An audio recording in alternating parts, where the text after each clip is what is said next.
ఇప్పుడే జీ5 app download చేయండి. చూడండి మీ ఫేవరెట్ టీవీ షోస్ ఎప్పుడైనా ఎక్కడైనా.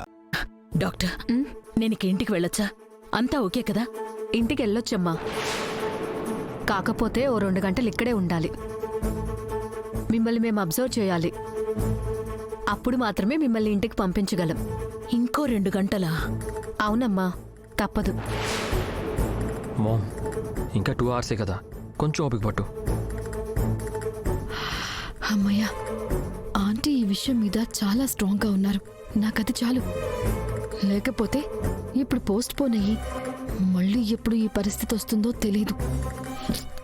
డోంట్ వరీ మనీషా, అరవింద్ అక్క ఎలా అయినా మీ నిశ్చితార్థం చేసి తీరుతానంటుంది కదా, ఇక నువ్వు భయపడాల్సిన అవసరమే లేదు. నానమ్మ, పెద్దమ్మ వాళ్ళు వస్తున్నారు.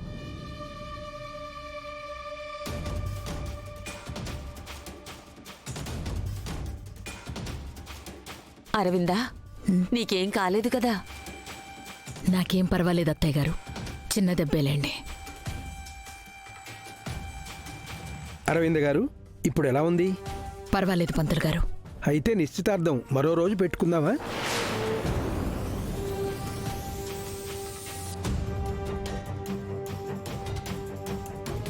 అరవింద పరిస్థితి ఏమీ బాగాలేదు. శకునాలు బాగులేనప్పుడు శుభకార్యాలు ఏం చేసుకుంటావు? ఇంకో రోజు చూసుకుందాంలే పంతులు గారు. అవును, పెదనాన్న చెప్పింది కరెక్ట్. వివేక్, నువ్వు నోరు ముస్తావా? ఈ విషయం మీద ఒక నిర్ణయం తీసుకోవాల్సింది, ఏం జరగాలో చెప్పాల్సింది అరవింద్ అక్క. మీరందరూ ఉచిత సలహాలు ఇవ్వాల్సిన అవసరం లేదు. అక్క, నువ్వు చెప్పు. ఇంతవరకు వచ్చిన నిశ్చితార్థం ఇప్పుడు ఆగిపోవడం ఏం బాలేదు. పైగా ఇంతకుముందు ఒకసారి ఇలాగే మధ్యలో ఆగిపోయింది. ఇప్పుడు కూడా ఆగిపోతే మనీషా మానసికంగా ఎంత కృంగిపోతుంది,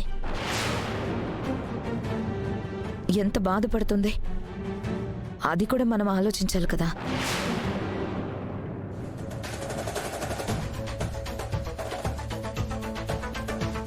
అవును అరవిందా, ఇంతవరకు వచ్చాక దీన్ని అసంపూర్ణంగా వదిలేస్తే అంత అర్థవంతంగా ఉండదు.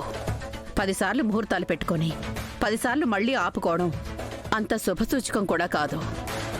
తప్పో ఒప్పో మొదలు పెట్టాం, ఇక ముగించేద్దాం.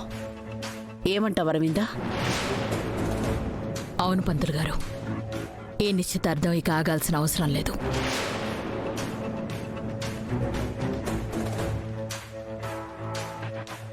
నాకు తగిలిన దెబ్బని అడ్డం పెట్టుకుని ఈ శుభకార్యాన్ని అర్ధాంతరంగా ఆపడం నాకిష్టం లేదు. జీ5 యాప్ డౌన్లోడ్ చేసి అన్ని ఎపిసోడ్స్ పూర్తి ఉచితంగా చూడండి.